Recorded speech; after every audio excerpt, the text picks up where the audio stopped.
All right, guys, we're here with Doug Campbell from Superformance and Shelby Legendary Cars, and this is a car that kind of doesn't really need an introduction. It's pretty iconic. It's pretty iconic, Doug. It's a GT40 Mark 1. That's right. With the extra wide body. Tell us about this car. What does it mean, and how can somebody get their hands on it? Sure. Well, Superformance, everything we do is licensed by the original manufacturer. Right. So Saffer, they bought all the rights and tooling for the GT40 from Ford back in the 70s, so they licensed us to build this. Right. So it's over 80% interchangeable with the original GT40. Oh, wow. This would obviously emulate GT40 P1075, which is the only chassis ever to win Le Mans twice. Okay. It won in 1968, and then in 1969, the only thing they changed is they widened the rear clamshell by 6 inches. So the tires are 3 inches wider on each side. So this runs a 13-inch wheel instead of the standard 10-inch wheel. But other than that, it was the same car from '68. This is a Mark 1 GT40. We also do the Mark 2s. Right. But the Mark 1 in Gulf livery is probably one of the most iconic cars in history. Right. Of course, you guys do Cobras. Yep. Everybody we do replica Cobras. Everybody knows that. We're the only replica licensed by Shelby, and then we also do the continuation cars for Shelby. So the only differences between this and the original car, right? We, of course, manufacturing quality is superior to any old 60s race car. Sure. So, you know, all the door gaps, panel fit, the paint finish and everything spectacular. And things like that. Yeah, very, very nice. And you offer these in left-hand and right-hand steer, right? Yeah, we do. This one's left-hand drive, but we do offer the original configuration, which was right-hand drive, right-hand shift. People ask why right-hand drive. It was an American car, but the pits at Le Mans were on the right-hand side. So for pit stops, driver changes, it was a lot safer to have the drivers getting out on this side, but they did keep the right-hand shift, so it's on the sill.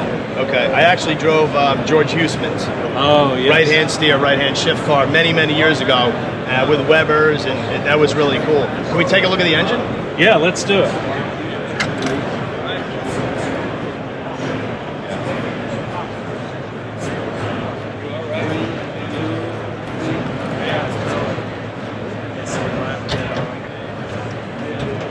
Just grab the vent and lift up there. Lift it up. It's got a strut that holds it up, so we're all good there. Okay. You can choose whatever engine you want for the car. You pick your own drivetrain. We manufacture these complete-less drivetrain. This is a fairly period-correct build. It's got a Shelby all-aluminum 347 cubic inch stroker motor. So the original cars ran with the 302. So this is a stroke 302 making 500 horsepower, 450 foot-pounds of torque. And then it's mated to a Quay 5-speed transaxle. Right, and Webers? Yeah, this has the 4.2-barrel Webers, which gives you that period-correct look. And then also, when you put your foot on the pedal, you hear that air sucking into those Webers behind you, which is really cool. You get that raspy idle. Does it have that awesome raspy idle? You can see the wild headers that these things had. Yep, the bundle right up snakes. and over the top and out the back. Yep, this has the little turkey pan that helps seal up here to help keep the fresh, cold air coming into the Webers. Right. So, Doug, what did these have for brakes? Actually, let's come back around. So sure. You can see the massive tires, but bias ply back in the day. Yeah, these are our modern radial tires by Avon, but they have the period-correct tread pattern, which drive extremely nice in these cars. We have Willwood disc brakes, no power assist needed. The car weighs about 2,400 pounds in this configuration. And you said super 500 horsepower? 500 horsepower, 450 torque.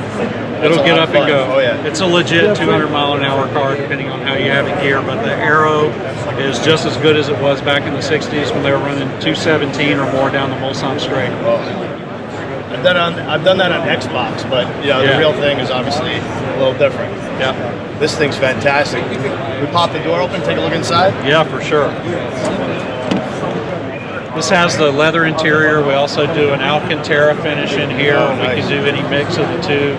If you want leather seats, Alcantara console, but we period-correct dash. Cool thing is, on the driver's side door, you can see all the air conditioning controls. We add air conditioning to the car to make it very livable. It comes with AC, but we put the controls in the driver's door, so that keeps the dash all period correct. Okay. Now, like on the original cars, was there a lot of sealing here? Like no. Okay. No, It was that's much more something raw. for passenger comfort, fit and finish. Cars are very comfortable for long trips. I personally own a right-hand drive Mark 1 GT40. Okay. When my wife and I do long trips, she just gets all relaxed in the car and just takes a nap. So last thing is, let me ask you about the wheels. What wheels do you have on this thing? Yeah, these are the original style Brm Wheels, 15-inch, which just like they came on the car, pin drive. All our cars have true pin drive wheels, just like the original cars have. We like to keep it as legit as we possibly can, so it doesn't get more legit than that. Yeah, awesome car. Thank you for your time. Thank you. Well, lastly, Yeah. if somebody wants to learn more about one of these, or if they want to get one, how do they do it? Superformance.com, superformace.com, right there. Go to our website. You can look up our dealer network. We're in Irvine, California at the world headquarters. We have a 50,000 square foot showroom with about 70 cars. So if you're ever in Irvine, California, they're built in Port Elizabeth, South Africa. Okay, that's we what I have a thought. 600,000 square foot factory where we produce about 400 cars a year. Excellent. Yeah, but Irvine, California is where our headquarters is, our biggest showroom. So if you want to come down to Irvine, I'll take you out in the car, give you a tour, come on down. I'm going to be in LA in a week and a half at the LA Auto Show. Oh, you got to come by. I will You got to absolutely come come by. by. We'll take you out for a burn in one of these. All right, part 2 coming up. That's I'm right. going for a ride. You got it. Thanks, Doug. You got it.